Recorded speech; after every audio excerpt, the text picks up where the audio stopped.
오늘은 예수님의 수제자 베드로에 대해 배우는 시간이 될 것 같습니다.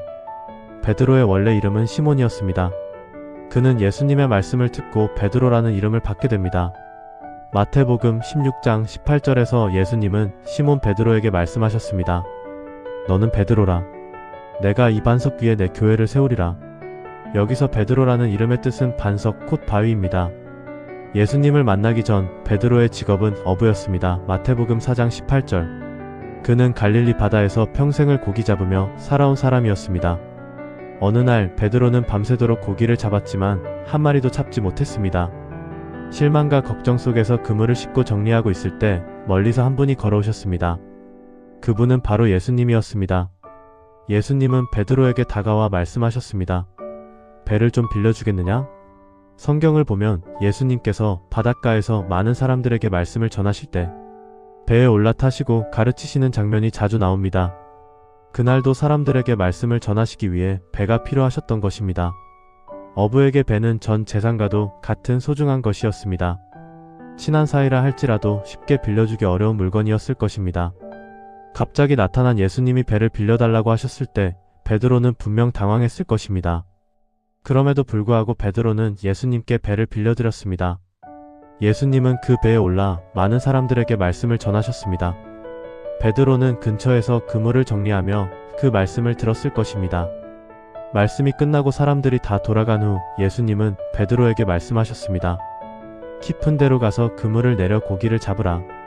그때 베드로는 이렇게 말합니다. 선생님, 우리가 밤이 새도록 수고하였으되 잡은 것이 없지만 밤새도록 한 마리도 잡지 못했던 베드로에게 이 말씀은 쉽게 받아들이기 어려운 말이었을 것입니다. 그는 평생 어부로 살아오며 바다를 누구보다 잘 아는 사람이었습니다. 낮에는 고기가 잘 잡히지 않는다는 것도 알고 있었습니다. 그런 그에게 물고기 잡아본 적도 없을 것 같은 예수님이 깊은 데로 가서 그물을 내리라고 하셨습니다. 보통이라면 무시하거나 흘려듣기 쉬운 상황이었습니다. 그러나 그 순간 베드로의 인생을 바꾸는 한마디가 나옵니다. 말씀에 의지하여 내가 그물을 내리겠습니다.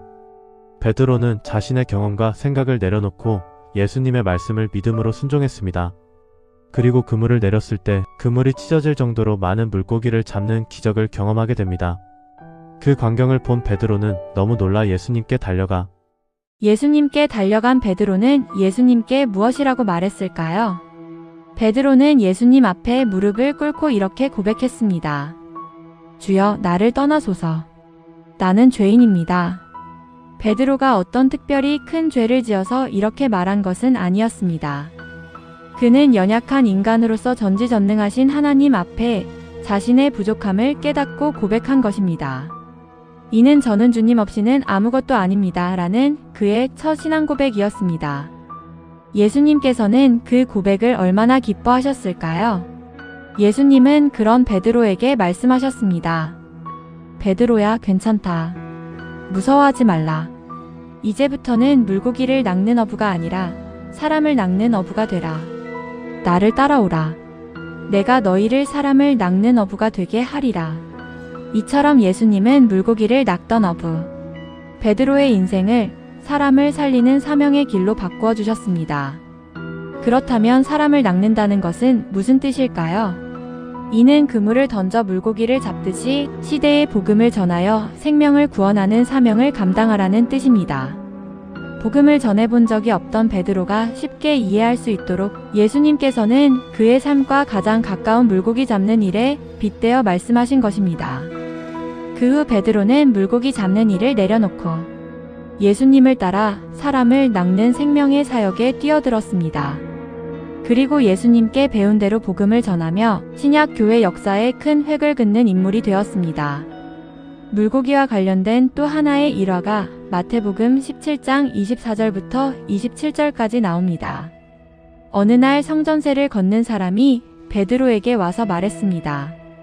너희 선생은 왜 성전세를 내지 않느냐? 당시 이스라엘 사람들은 성전 관리를 위해 성전세를 냈습니다. 이에 예수님께서는 베드로에게 물으셨습니다. 시몬아, 너는 어떻게 생각하느냐?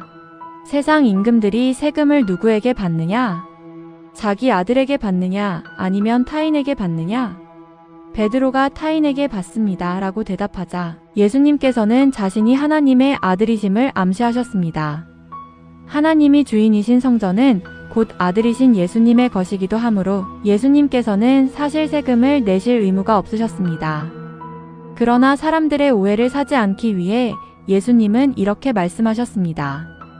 그러나 우리가 그들을 실족하게 하지 않기 위하여 내가 바다에 가서 낚싯바늘을 던져 먼저 올라오는 물고기를 잡아라. 그 입을 열면 한 세겔이 있을 것이다. 그것을 가져다가 나와 너를 위하여 주어라. 이제 결론을 말하고자 합니다. 예수님께서는 베드로에게 자신이 성전의 주인이심을 드러내시는 동시에 불필요한 다툼을 피하시며 겸손과 지혜로 행하시는 모습을 보여주셨습니다.